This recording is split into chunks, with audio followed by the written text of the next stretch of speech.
Минималните месечни трошоци на едно 4-члено семејство во јануари изнесувале 66.413 денари, што представува зголемување за 921 денар во споредба со декември, покажуваат најновите пресметки на Сојузот на синдикати на Македонија.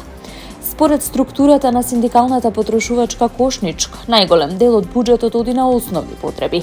Само за храна и пијалаци биле потребни 24.211 денари, додека за подмирување на минималните режиски трошоци се издвоени 6.338 денари. Доколку 4-членото семејство живее во изнајмен стан од 60 метри квадратни, минималните месечни трошоци скокаат на 81.788 денари. Поради континуираниот раст на трошоците на живот, ССМ го повтори своето барање за итно зголемување на минималната плата на 600 евра, како и линеарно зголемување на сите останати плати. Доколку ова не се исполни, синдикатот најавува протести во наредниот период. Приближно 40.000 евра во динарска противвредност е вкупната вредност на 22 казни кои ги изрекоа инспекцијските служби на Агенцијата за храна и ветеринарство на оператори со храна во рамки на спроведените вонредни надзори во маркети и хипермаркети на целата територија на државава. Како што се наведува во соопштението на Агенцијата за храна и ветеринарство со акцијата која се спровела од 13 до 16 јануари годинава, контролирани биле 188 оператори со храна од оваа категорија. Кај 10 оператори со контролите утврдени се полесни повреди од областа на безбедноста на храната, неселектираност на разладни уреди, нејасни и нечисти декларации на производите и слично, за што се изречени мерки опомена. Во 2 маркети констатирано е дека вработените немаат санитарни книшки, стои во соопштението.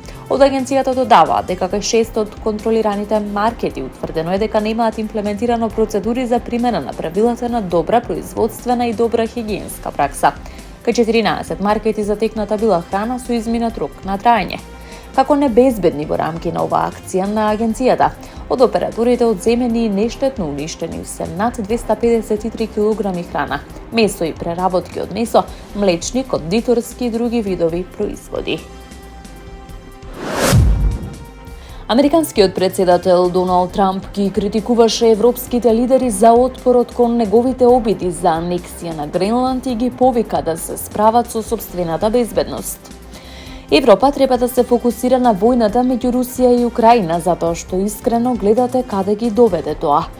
На тоа треба да се фокусира Европа, а не на Гренланд, изјави Трамп за NBC News. Тој нагласи дека не се откажува од својата намера да воведе дополнителни царини за државите што се спротивставуваат на неговата одлука за анексија на Гренланд. Европа цврсто стои заедно во својата посветеност да го поддржи суверенитетот на Гренланд и кралството Данска, порача председателката на Европската комисија Урсула фон дер Лајен.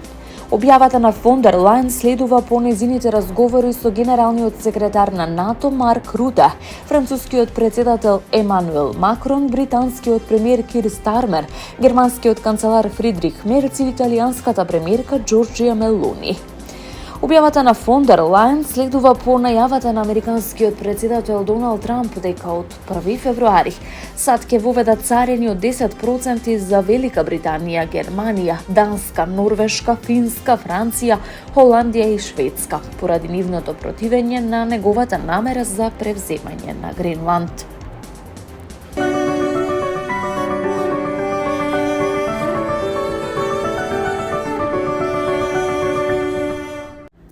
Времето денеска облачно со повремени локални врнежи од снег, пообилни врнежи ќе има во западните делови.